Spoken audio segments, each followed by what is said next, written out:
Gusto mong clear explanations without bull. Welcome to Hardcore Hobbies, PH. Mula sa RC cars hanggang sa ibang hobbies na pwede nating gawin. This channel is built for beginners, hobbyists, and curious learners. Ang Hardcore Hobbies is not about the most expensive or the fastest. It's about understanding the hobby long-term. Maraming tao kasing tumitigil dito sa hobby na to. Na-overwhelm sila. Sobrang daming choices, sobrang daming terms, sobrang daming kailangan matutunan. Walang nag-guide at kung ano-anong napapanood online. Nandito tong channel na to actually fix that. My goal is to break down these steps into more smaller and simpler steps na mas madali i-digest.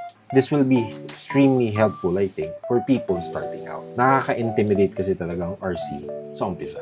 Maraming parts, maraming terms, maraming upgrades, at maraming tao nagsasabi ng kung ano-ano. Pero tong hobby na to, hindi kailangan magulo. Sa series na to, magsisimula tayo sa pinaka-basic. Papaliwanag natin kung ano ba talaga ang RC at kung paano talaga ito gumagana. Pag-uusapan din natin ang battery safety at iba't ibang klaseng battery. Papasok rin tayo sa mid-tier topics around upgrades and tuning. Pero finormat ko siya in a beginner-friendly way. Hindi kita pipilitin bumili ng mahal na parts. Instead, pag-uusapan natin kung anong dapat mo actually gastusan. At paano mo may enjoy itong hobby na to na hindi ka pinapatay ng asawa mo. Pag-uusapan din natin yung mga mistakes na nagawa ko, which is a lot. Para ikaw naman, maiwasan mo. Hardcore Hobbies is about learning together.